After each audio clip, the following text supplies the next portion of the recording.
When we are in that flow of energy through our body temple, our blood's flowing, oxygen flowing, water's flowing. We release all the things we no longer need. Release and let go. I release and I let go. Think about it. And when we don't release in the body temple, inflammation comes up.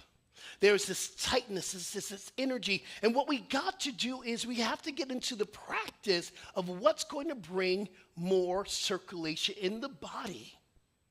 Lack of movement, stress, inflammation, injury, tension, all these things, lack of nutrition and hydration cause low circulation in the body temple.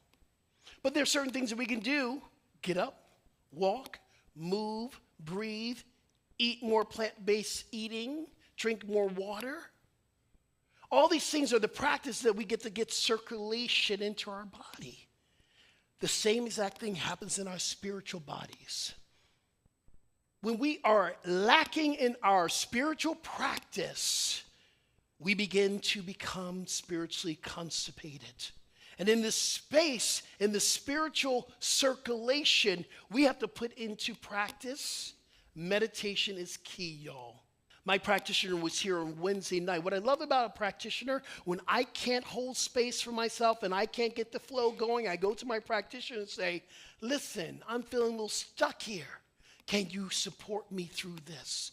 Affirmative prayer is a prayer that we pray in this community. We're not asking or beseeching God for anything because it's already within us. We're just affirming the truth.